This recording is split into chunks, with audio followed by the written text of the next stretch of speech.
आप सभी का हार्दिक स्वागत। मित्रों, हिंदी व्याकरण में हम यण संधि की बात कर रहे थे। आइए मैं इसको आगे बढ़ाता हूं। यण संधि के जो 3 भाग थे, पहला भाग ई के स्थान पर जो य होने वाला था उसके बारे में हमने बात कर ली। अब चलिए हम जो है इसके आगे की बात शुरू करते हैं। मित्रों, आज का जो यण संधि का हमारा देखिएगा भाग 2 है। ये भाग 2 हमें ये कहता है कि प्रथम पद का अंतिम वर्ण उ अथवा उ होना चाहिए। संधि 2 निर्दिष्ट वर्णों का खेल है, 2 निर्दिष्ट वर्णों का संगम है, 2 निर्दिष्ट वर्णों का मेल है और उनके मिलने से उन दोनों वर्णों के मध्य कोई विकार, आदेश, आगम अथवा लोप की जो प्रक्रिया घटित होती है उसका नाम हम संधि कहते हैं। मित्रों, प्रथम पद का अंतिम वर्ण उ अथवा उ हो और अंतिम पद का प्रथम वर्ण इस उ या उ से भिन्न कोई स्वर वर्ण आए तो उ के स्थान पर व हो जाता है। और उ के स्थान पर जो व होता है इसका कारण यह है क्योंकि उ और उ का उच्चारण स्थान भी औष्ठ है और व का उच्चारण स्थान भी औष्ठ है। तो चलिए उ के स्थान पर व हो जाता है। इसको यदि मैं संक्षिप्त में आपको समझाऊं तो प्रथम पद का अंतिम वर्ण उ या उ हो और इनका योग किसी असमान स्वर वर्ण से हो। असमान मानी उ से भिन्न कोई स्वर आना चाहिए। यदि उ के बाद में उ आ रहा है तो वहां पर दीर्घ संधि हो जाती है, जैसे सु और उक्ति, सुक्ति। इस प्रकार से मैंने शब्द बता चुका हूं पहले। तो ये जो उ और उ आप देख रहे हैं, इस उ के स्थान पर व हो जाता है। ये उ या उ जिस किसी भी व्यंजन में मिला होता है वो व्यंजन हलंत हो जाता है। इसका मतलब व से पहले हल वर्ण आना आवश्यक है। यदि मैं आपकी भाषा में कहूं तो कोई ना कोई अर्ध वर्ण, आधा वर्ण आना आवश्यक है। चलिए मित्रों, अब यहां पर हम ये सीखते हैं कि यण संधि में ऐसे कितने शब्द हैं जो आपके काम में आते हैं और ऐसे कौन कौन से शब्द हैं जिसके अंत में उ अथवा उ होता है। मित्रों, मैंने आपको बताया था कि यण संधि जब आप पढ़ो तब उपसर्ग का विशेष ध्यान आप रखिएगा। 7 उपसर्गों को मैंने लिया था ई वाले में और आज उ वाले में ले रहा हूं मैं। 2 उपसर्ग है सु और अनु, माने कि सु और अनु के मध्य 2 ही संधि हो सकती है। यदि सु और अनु के बाद में सवर्ण हो, माने उ हो, तब तो हम इसको जो है कौन सी संधि मानते हैं? दीर्घ स्वर्ण संधि। और सु और अनु के बाद में यदि कोई असमान स्वर वर्ण आ जाए तो उ का हम व कर देते हैं और वहां पर यण संधि होती है। तो आइए पहले मैं शुरुआत यहीं से करता हूं। मित्रों, एक सु उपसर्ग से बनने वाले कौन कौन से शब्द हैं जो मुख्य रूप से आपके काम आने वाले हैं? देखिए, सबसे महत्वपूर्ण और सबसे लोकप्रिय शब्द भारतीय संस्कृति का जो हर एक विद्यार्थी उसको जानता है और वो है सुधन आगत। स में जो उ था उसका व बना दिया, व हमेशा हलंत होता है। आगत वाला आ इस व में मिला देते हैं तो ये वा बन जाता है और ये शब्द बनता है स्वागत। तो मित्रों, स्वागत शब्द है। अब इसी प्रकार से सु धन अस्ति, सु के साथ में जब अस्ति जोड़ देते हो तो यहां पर देखिएगा स में जो उ था उसको मैं हटाऊंगा तो स हलंत हो गया, उ का व हलंत रहता है लेकिन अस्ति वाला अ इसमें जुड़ जाएगा तो ये संपूर्ण हो जाएगा और यह शब्द बनेगा स्वस्ति। स्वागत, स्वस्ति। इसी प्रकार से एक शब्द और लिखिएगा सु और अल्प।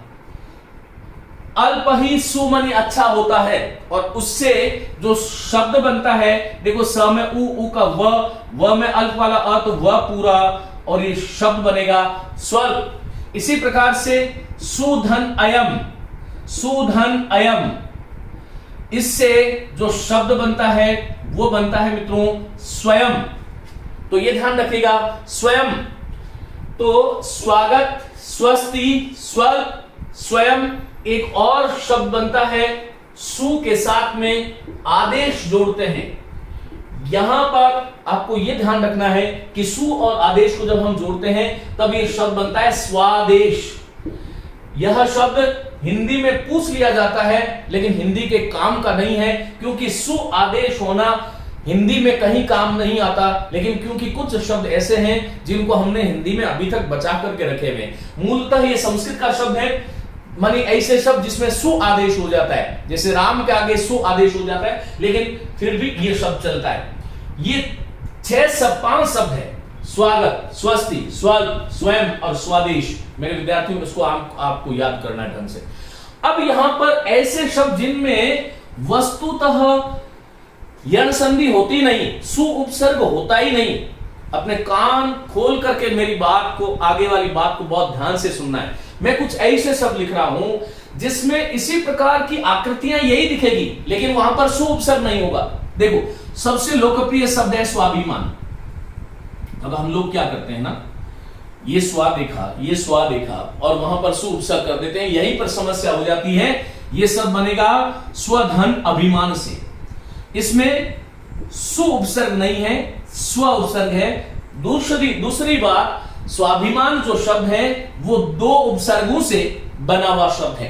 पहला स्व उपसर्ग है, ये स्व जो है वो स्वयं के अर्थ में आता है, और ये जो सु उपसर्ग आता है ये सुंदर, अच्छा, श्रेष्ठ के अर्थ में आता है।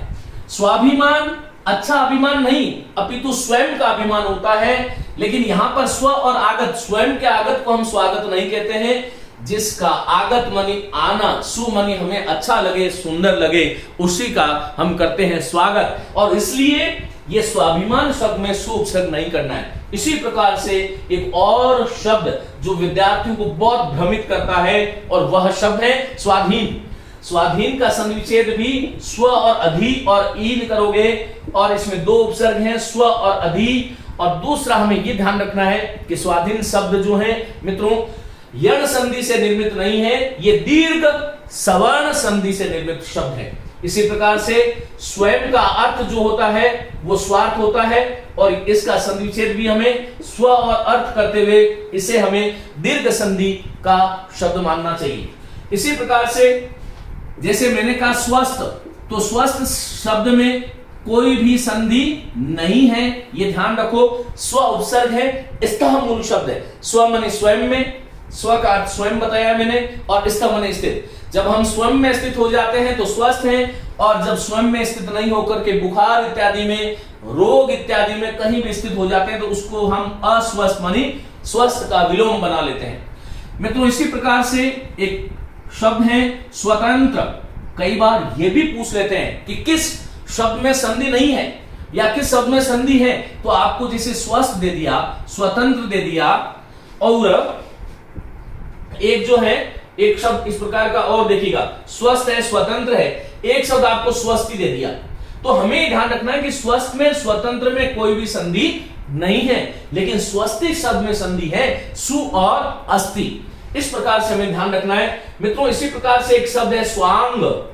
स्वांग शब्द में देखिएगा संधि तो है, लेकिन कौन सी संधि नहीं है? यण संधि नहीं है। कौन सी संधि है? कि दीर्घ संधि है। कैसे पता चला? क्योंकि स्वांग कहते हैं स्वयं के अंगों पर जो आरोपण करते हैं, स्वयं के अंग, लेकिन स्वांग रचना वह अलग है। स्वयं के अंगों पर किसी दूसरे अंग का आरोपण करना वह वहां पर व्यंजक शब्द है। शब्द की 3 शक्तियां होती है, अभिधा, व्यंजना और लक्षणा। उम्मीद करता हूं ये बहुत ही महत्वपूर्ण पाठ था और इसको आपने समझा होगा। इसका आप स्क्रीनशॉट ले लें। हम आगे चलते हैं अनु की तरफ। चलिए मित्रों, अनु उपसर्ग से बनने वाले कौन कौन से शब्द हैं? पहली बात तो कुछ शब्द ऐसे हैं, ये उपसर्ग की दृष्टि से बहुत ही महत्वपूर्ण है। यण संधि उपसर्गों की दृष्टि से बहुत ही, उपसर्गों का प्राण है। कई बार आपसे यह पूछा जाता है कि निम्न में से किस में अनुपसर्ग है और किस में अनुपसर्ग नहीं है।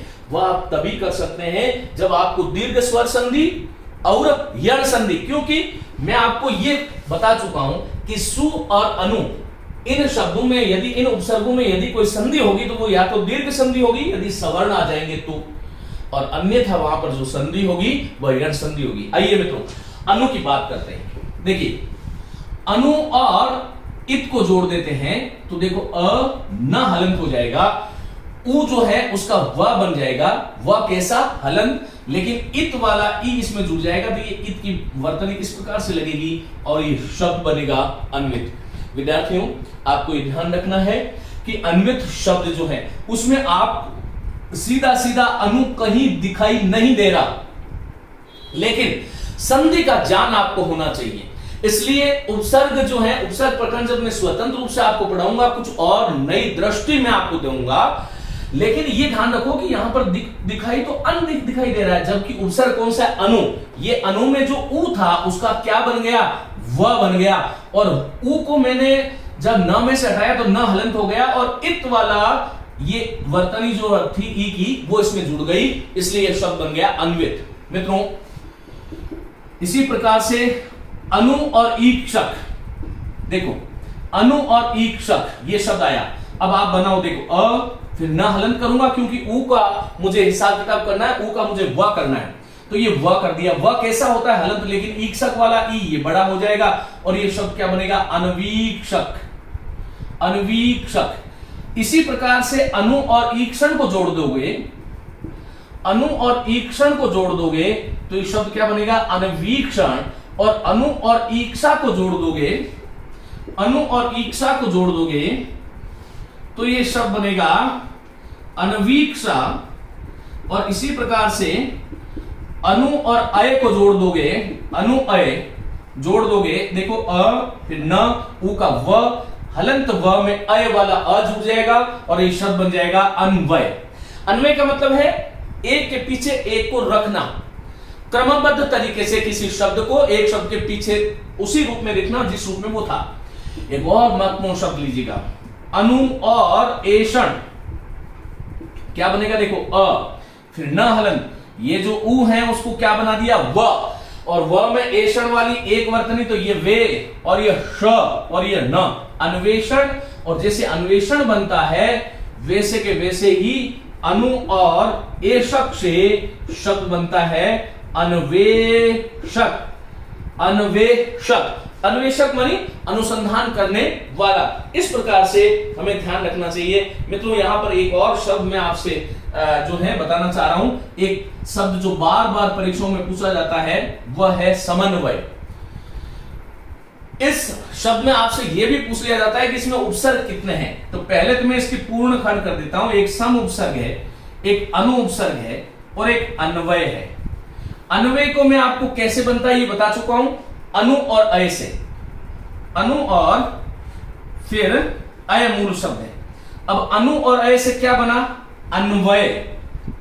और आगे क्या है बोलो? सम। सम में म हलंत है, लेकिन इस म हलंत यहां पर पूर्ण है क्योंकि अन्वय वाला अ जो था वो म में जुड़ गया और ये शब्द क्या बन गया? समन्वय। तो ये शब्द थे। अब इसके बाद आपसे परीक्षा में यदि पूछे तो आप मेरे पास आ जाना, ये ध्यान रखिएगा। हमने ये पता है कि यण संधि में इसी प्रकार के शब्द ये बनते हैं। कौन कौन से? देखो अन्वित। हाँ, अब यहां अन व इति आ जाता तो ये अन्विति बन जाता।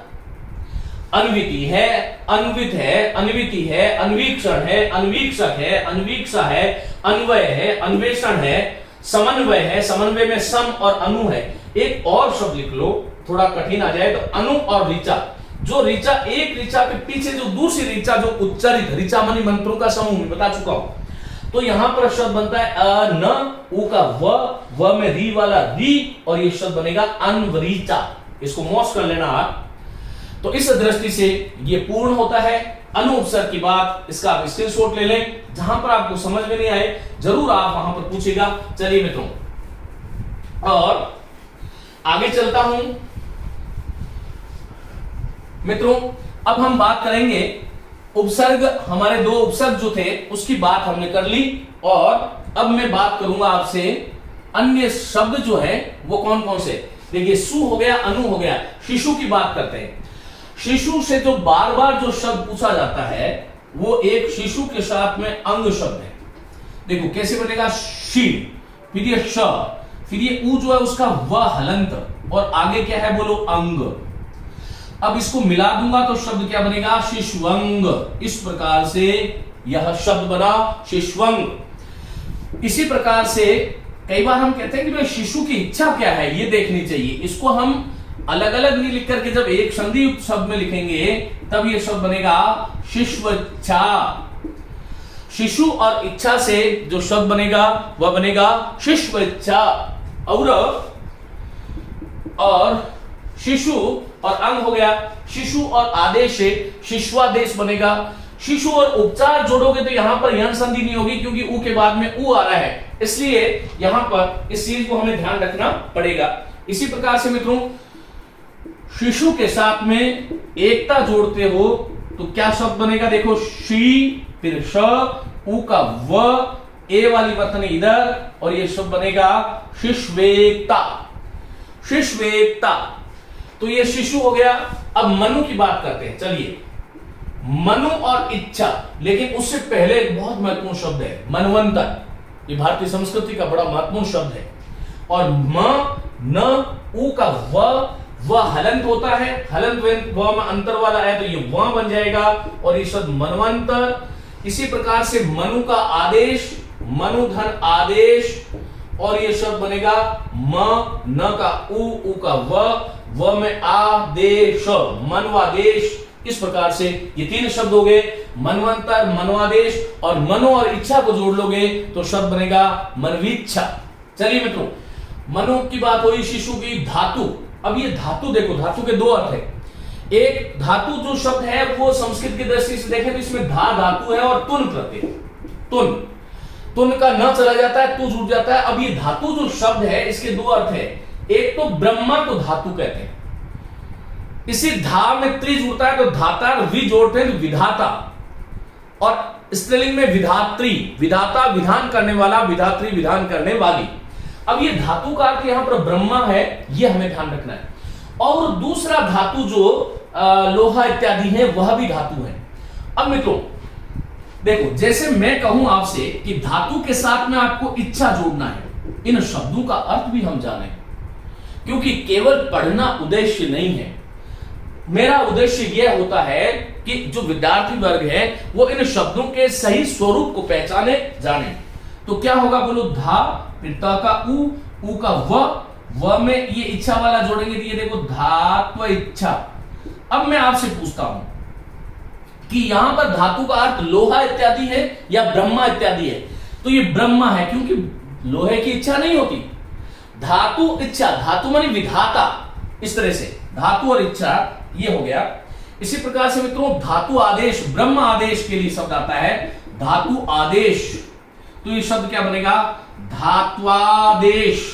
देखो धातु, तू का त हलंत हो गया, उ का व बन गया, आदेश वाला आ जुड़ गया तो वा बन गया, और शब्द क्या बना, धात्वादेश।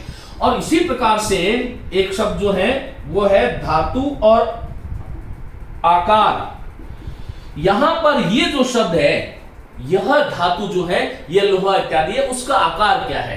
तो यहां पर देखो धा, फिर त हलन, उ का व में आगे आ तो वाकार, धात्वाकार। और ब्रह्मा का अंश कोई है तो उसके लिए शब्द आता है धातु और अंश। यहां पर क्या बनेगा, धात्वंश। देखो धातु और धात्री ये दो शब्द है, दोनों का समान अर्थ है लेकिन दोनों की व्युत्पत्ति अलग है। यहां पर तुन प्रत्यय है, ये बता चुका हूं, और यहां पर धातु धा है, तुन है, यहां पर भी धातु धा है लेकिन प्रत्यय जो है वह त्रिच है। तो इस दृष्टि से हमें देखना चाहिए। चलिए धातु हो गया, अब तनु की बात करते हैं। तनु से एक ही शब्द हिंदी में प्रचलित है और तनु के साथ में अंगी शब्द जोड़ देते हो, तनु शरीर को कहते हैं।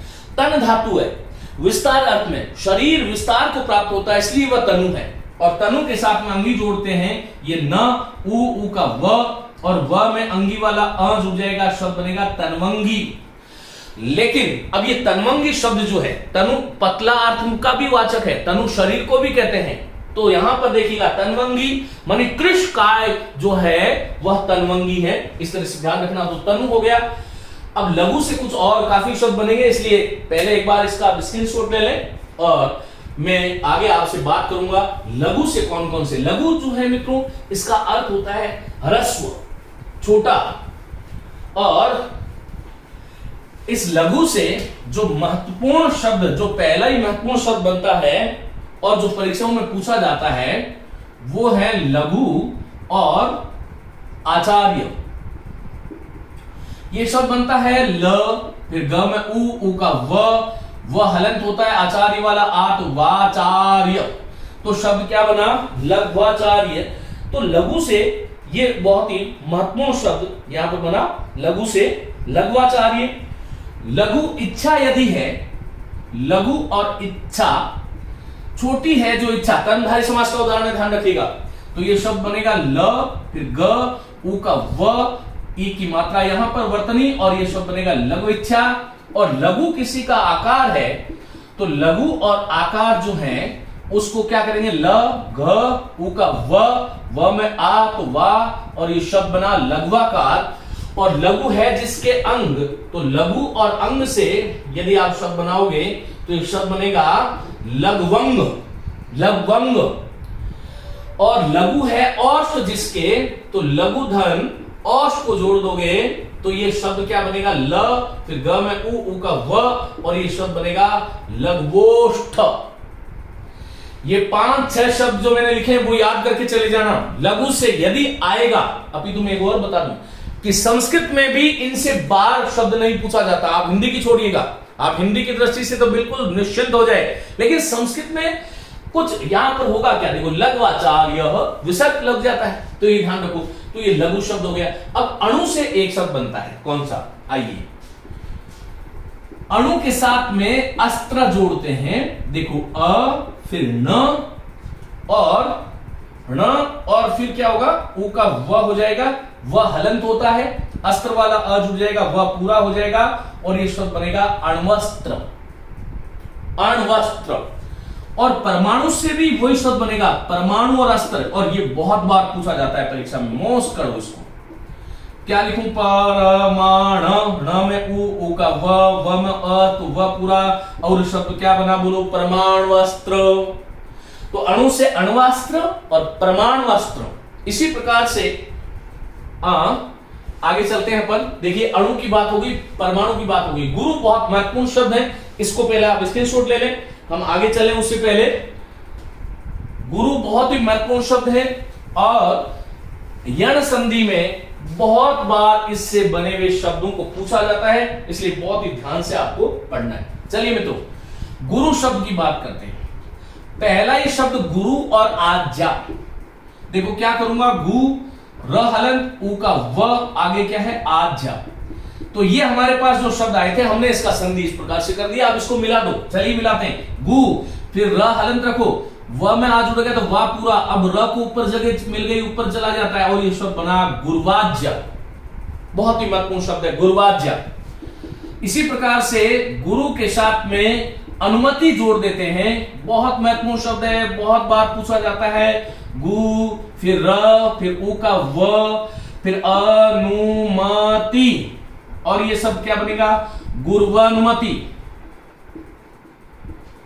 इसी प्रकार से गुरु के साथ में जब आसन जोड़ते हैं, आसन, गुरु का है जो आसन, तो यहां पर क्या होगा, बोलो गु, फिर र, उ का व, फिर आगे क्या है, बोलो आसन, और इसको वापस जोड़ दोगे तो ये शब्द बनेगा गुरुवासन।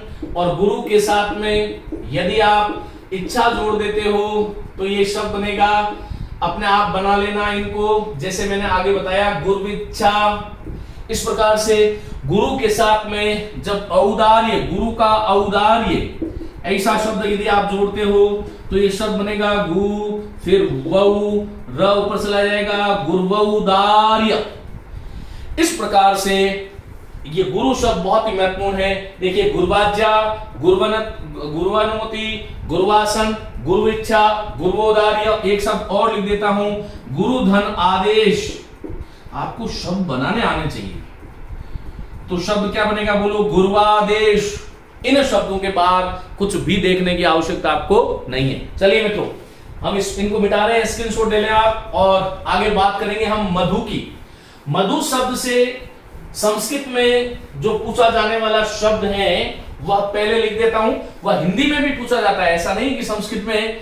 लेकिन देखिएगा, मधु के साथ में जब अरि जोड़ते हैं तब शब्द क्या बनता है, मध्वरी। अब ये ध हलंत हो गया, उ का व बार बार बताने की आवश्यकता नहीं है।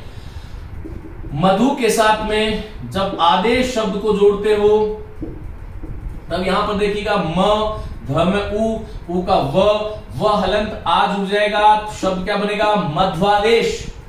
मध्वादेश। और मध्वरी, मधु नामक एक राक्षस का अरि शत्रु को कहते हैं। मधु नामक राक्षस के अरि माने शत्रु है कौन? भगवान कृष्ण का विशेषण बनता है। कृष्ण जो है मधु नामक राक्षस के अरि थे माने शत्रु थे। मधु और आचार्य, मधु के साथ में जब आचार्य जोड़ोगे तो शब्द क्या बनेगा? बोलो, मध्वाचार्य। अब मधु की इच्छा के साथ जोड़ दोगे, मधु धन इच्छा। इस प्रकार से यदि आपने शब्द जोड़ा तो बोलो शब्द क्या बना? मध्विच्छा। तो ये शब्द थे जो मधु से निर्मित जो शब्द हैं उनके बारे में हम बात कर रहे थे। मधु, मीठा और ओदन के बारे में बता चुका हूं इसे पूर्व वाली कक्षा में। तंडुल और ओदन दोनों ही चावल के पर्यायवाची हैं। ओदन पके हुए चावल है, तंडुल कच्चे चावल है। तो ये शब्द क्या बनेगा? बोलो, म, फिर ध में उ का व में ओ, शब्द बनेगा मध्वोदन। मध्वोदन। तो ये शब्द हो गए। आगे चलिए बात करते हैं अपन। मधु हो गया साधु। साधु शब्द से देखिएगा पहला जो लोकप्रिय शब्द है वो तो है साधु धन आचार, और ये सा फिर ध उ का व, और ये शब्द बनेगा साधुवाचार। और एक शब्द है साधु धन इच्छा, और ये शब्द बनेगा सा फिर ध उ का व में ई, शब्द बनेगा साध्विच्चा। एक और महत्वपूर्ण शब्द साधु धन औदार्य, साधु की उदारता। तो शब्द क्या बनेगा? बोलो, सा फिर ध उ का व में औ की दो वर्तनी तो वौदार्य, साध्वौदार्य। इस प्रकार से ये शब्द बनेगा। मित्रों, बात करते हैं बहु शब्द की, और इससे एक ही शब्द है। बहुत प्रकार के जो ऐश्वर्य हैं इसके लिए एक शब्द आता है बहुधन ऐश्वर्य। ये शब्द कैसे बनता है? आइएगा, ब ह हलन करेंगे, उ का व करेंगे, व में ऐ की मात्रा जोड़ देंगे और ये शब्द बनेगा बहुऐश्वर्य। आप चाहो तो इसको ब फिर ह में व ऐ की मात्रा और ये शब्द बनेगा बहुऐश्वर्य। इस प्रकार से ये शब्द बनेगा बहु से। ये बहु जो है वो वधु का पर्यायवाची नहीं है, ये बहुत का है। बहु से बहुत। और सरयू, देखो ये शब्द पूछा गया है इसलिए लिख रहा हूं। सरयू धन अंबु, सरयू नदी है, माफ करें यू बड़ा होता है, सरयू में ध्यान रखना। सरयू और अंबु क्या होगा? बोलो, स र, फिर यह हलंत है क्योंकि ऊ निकालूंगा, ऊ में व हो गया, व हलंत है, फिर हलंत व में अ जुड़ जाएगा और ये शब्द बनेगा सरयंबु, सरयंबु। इस प्रकार से ध्यान रखिएगा। वधु शब्द से बनने वाले जो शब्द हैं ये रहे आपके सामने। वधु, धू बड़ा, वधु और आदेश जोड़ दोगे तो बोलो क्या बनेगा? वधवादेश, वधु का आदेश। और वधु के साथ में जब इच्छा जोड़ते हो तब ये देखो, व है, ध है, ई का व करूंगा, उ का व करूंगा, व में ई जुड़ जाएगा, शब्द बनेगा वध्विच्छा। तो मित्रों, यह शब्द थे यण संधि के दूसरे भाग में, जहां पर हमने ये देखा कि अंत में आया हुआ उ या उ जो है व में बदल जाता है। आगे अंतिम पद का जो प्रथम स्वर होता है वो उसमें जुड़ जाता है। वहां पर यह भी ध्यान रखना है कि कहां कहां पर व से पहले हलंत आता है तब भी वहां पर वह संधि नहीं होती। चलिए आगे चलता हूं और हम बात करेंगे अब यण संधि के तीसरे भाग की। और बहुत सरल है लेकिन बहुत ज्यादा उलझन उसके अंदर विद्यार्थी को होती है। केवल 5 मिनट में मैं आपको यहां पर क्लियर कर दूंगा कि क्या है ये। मित्रों,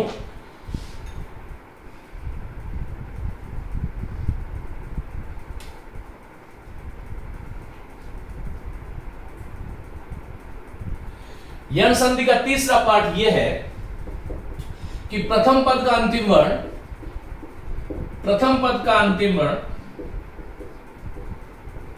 क्या होना चाहिए? री होना चाहिए। और अंतिम पद का प्रथम वर्ण क्या होना चाहिए?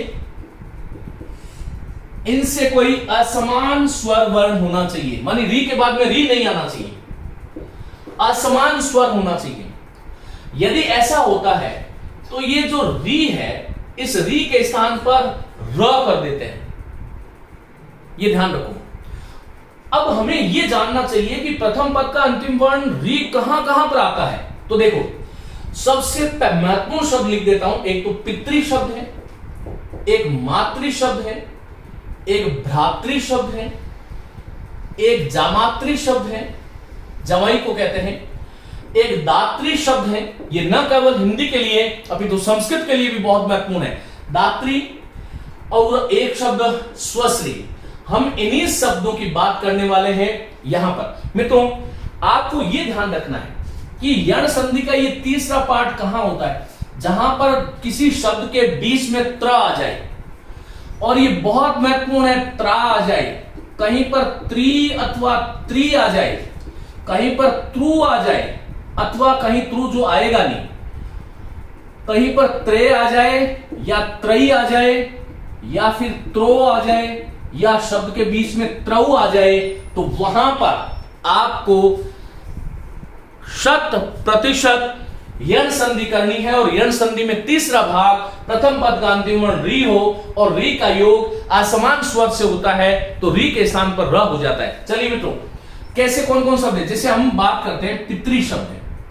पितृ के साथ में मैंने कहा कि ऋकारांत शब्द जिनका री से अंत होता है, पितृ, मातृ, भ्रातृ, जामातृ, दात्री, स्वश्री, ऐसे बहुत सारे शब्द हैं। संस्कृत में बहुत शब्द बनेंगे, लेकिन यहां पर ये महत्वपूर्ण शब्द है।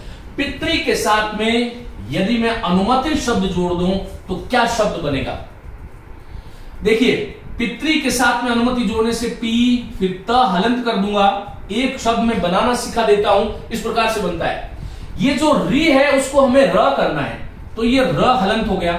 और आगे क्या है बोलो? अनुमति। मित्रों, इसमें ध्यान रखने योग्य बात क्या है?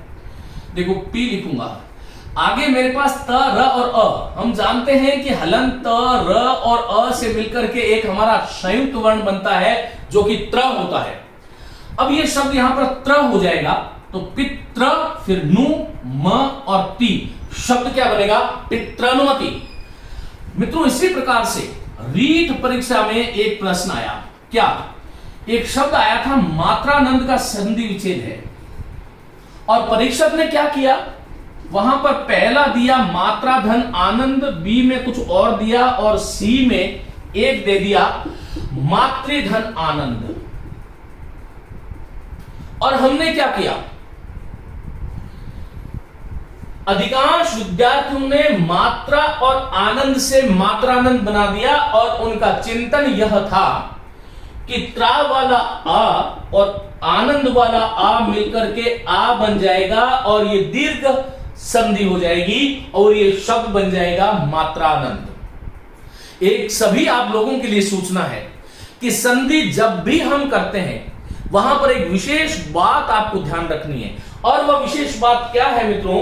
वह विशेष बात यह है कि संधि करते, विच्छेद जब करते हैं, तब वो जो खंड होते हैं वह उस संधि युक्त शब्द के अर्थ के संदर्भ में सार्थक होना चाहिए। कोई भी व्यक्ति मात्रा को आनंद के लिए नहीं लगाता। ऐसा नहीं है कि ये एक मात्रा आनंद आ रहा है, नहीं, एक में नहीं आनंद आया, दो लगाया, तीन लगाया। ये मात्रा का आनंद वाला मामला नहीं था, ये माता का आनंद था। और माता जिसको हम बोलते हैं उसका मूल शब्द मातृ है, पिता का मूल शब्द पितृ है, दाता का दात्री है, भ्राता का धात्री है, विधाता का विधात्री है, जामाता का जामात्री है, हंता का हंत्री मूल शब्द है। यह हमें ध्यान रखना है। अब ये कैसे शब्द बना? देखो, मां, फिर त, री का र करूंगा, और आगे आनंद। अब इसको त, र और आ से त्रा बन गया, मां उधर था, और ये शब्द बन गया मात्रानंद। तो मैंने आपको कहा कि किसी भी शब्द जिसके अंत में त्र, बीच में त्र, त्रा, त्री, त्री, त्रु, त्रे, त्रयी, त्रो, त्रव इत्यादि आ जाता है, तो वहां पर संधि यदि करोगे तो वहां पर यण संधि होगी, नहीं तो कोई संधि वहां पर होने वाली नहीं है। मित्रों, पितृ और अनुमति से जो शब्द बना वो पित्रानुमति था। यदि मैं यहां पर पितृ के साथ में आदेश जोड़ दूं तो बोलो क्या बना? पी, फिर त हलंत, ये जो री है उसका र, और आगे है आदेश, त, र और आ से त्रा बना, और ये पित्रादेश बना। यदि मातृ और आदेश होता तो मात्रादेश बन जाता, और इसी प्रकार से पितृ और आनंद होता तो पित्रानंद बन जाता। इसी प्रकार से मित्रों देखिएगा, पितृ के साथ में जब इच्छा शब्द को जोड़ते हैं ये रहा पी त री का र, आगे क्या है बोलो इच्छा, त र और इसे त्री बन गया, ये पी हो गया और ये शब्द बन गया पितृच्छा। अब ये जितने भी शब्द है ना, पितृच्छा, मातृच्छा से मातृच्छा, भ्रातृच्छा, देखो ये भ्रा, ये त्री और ये क्या है बोलो इच्छा, क्या बनाऊंगा, ये भ्रा, ये त हलंत, री का र, आगे क्या है इच्छा। अब इन सब को जोड़ दोगे तो ये शब्द बनेगा भ्रातृच्छा। बहुत ही महत्वपूर्ण ये चीज है, इसको हमें ध्यान रखना चाहिए मित्रों। इसी प्रकार से एक और पूछा जाने वाला शब्द है पितृ उपदेश या मातृ उपदेश। मैंने कहा मातृधन उपदेश, यहां पर क्या करूं बोलो, मां फिर त री का र, आगे है उपदेश और ये शब्द बनेगा मातृपदेश। मातृपदेश, मैंने आपको कहा पितृधन ऊर्जा, पिता की ऊर्जा, तो ये शब्द क्या बनेगा बोलो पी, फिर यहां पर त्रूर्जा, इस प्रकार से पितृर्जा। तो मित्रों ये बहुत ही महत्वपूर्ण शब्द है, ये हमें ध्यान रखना चाहिए। इसी प्रकार से एक मेरे पास शब्द है स्वश्री, एक शब्द है अनुमति, मोस्ट करना है इसको। स्वश्री जो शब्द है ये स्वसा, इससे स्वसा बनता है और स्वश्री और स्वसा को हम बहन कहते हैं। इसी से फिर सुहासी और सुहासिनी शब्दों का निर्माण होता है। तो स्वश्री अनुमति क्या बनेगा, देखो स्व, फिर ये स, फिर ये र, फिर नु, म और ति, स्वश्रानुमति, इस प्रकार से ये शब्द बनेगा। मित्रों देखिए दात्री और उत्कंठा, ये पूछा गया शब्द है, दात देने वाले की उत्कंठा, वह देने के लिए उत्कंठित था, लेने के लिए कोई तैयार नहीं था, तो शब्द क्या बनेगा दा, फिर त री का र, आगे उत्कंठा और ये शब्द क्या बनेगा बोलो दातृ, क्योंकि त र रू से त्रु, फिर कंठा, दातृ उत्कंठा। इनको एक बार स्क्रीनशॉट ले ले आप, मैं कुछ और शब्द आपको सिखाना चाह रहा हूं, चलिए मैं मिटा रहा हूं इनको। मित्रों जहां पर हमें यही ध्यान रखना है कि किसी शब्द में त्र, त्रा, त्रि, त्रि इत्यादि आ जाए तो वहां पर यण संधि करनी है। जैसे एक शब्द मैंने दिया मातृधन एकता, माताओं की एकता, देखो मां फिर त फिर री का क्या बना दिया मैंने, ये री का र, फिर आगे क्या है बोलो एकता। अब इसको जोड़ेंगे तो क्या बनेगा मात्रेकता। ये मात्र एकता नहीं है, ये मातृ की एकता है। इसका संधि विच्छेद कभी भी मात्र और एकता नहीं करना है, यहां पर ये भ्रम आ जाता है। इसी प्रकार से मैंने आपसे कहा पितृधन औदार्य, क्या बनाएंगे बोलो, डायरेक्ट बना देता हूं पितृौदार्य। आप इसी क्रम से इनको बनाना है आप लोगों को। इसी प्रकार से मैंने कहा कि भाई का ऐश्वर्य, भ्रातृधन ऐश्वर्य, बोलो क्या बनेगा भ्रा, फिर त्रैश्वर्य, तो क्या आया बीच में ये त्रय, ये क्या आया बोलो त्रय, ये क्या आया त्रौ, तो त्रय त्रय त्रौ त्रौ इत्यादि आ जाए।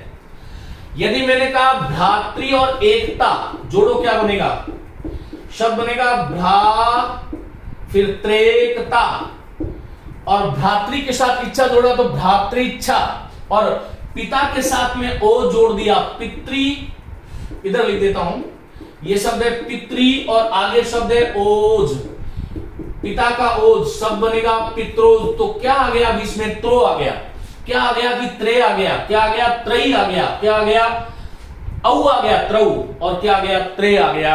और इसी के साथ मैं यण संधि समाप्त करता हूं। मेरी बहुत शुभकामनाएं आप लोगों को, खूब अध्ययन करें, खूब मन के साथ, खूब आनंद के साथ इन कक्षाओं को पढ़ें। मित्रों अभी कुछ दिनों से संस्कृत की कक्षा नहीं हो रही है, बहुत ही शीघ्र मैं संस्कृत की वापस कक्षाएं शुरू करने वाला हूं। इसके अतिरिक्त आज या कल से आपको एक और कक्षा मिलने लगेगी, वो होगी संस्कृत साहित्य का इतिहास। जो सेकंड ईयर के जो द्वितीय श्रेणी की जो परीक्षा की जो तैयारी कर रहे हैं उन बच्चों के लिए, प्रथम श्रेणी जो संस्कृत विषय लेकर के जो तैयारी कर रहे हैं उनके लिए, और साथ ही जो लोग नेट की तैयारी कर रहे हैं संस्कृत विषय को लेकर के, उनके लिए बहुत ही उपयोगी होगी। थोड़ा समय कम है, मैं धीरे धीरे कक्षाओं का समय बढ़ाने वाला हूं। और कुछ समय बाद में आप लोगों के साथ कुछ लाइव सत्र भी मेरी करने की बहुत बलवती इच्छा है, जहां पर आप अपने प्रश्न पूछें और मैं आपको उत्तर दूं। मित्रों, एक सूचना और भी है कि काव्य शास्त्र की कक्षाएं भी हम बहुत शीघ्र जो है मैया पाठशाला में आपको देने वाला हूं। आपको बहुत बहुत शुभकामनाएं, खूब आनंद के साथ पढ़िएगा और जहां कहीं भी आपको समस्या आए मुझसे जरूर आप वहां कमेंट करके मुझसे पूछें। नमस्ते, शुभकामनाएं।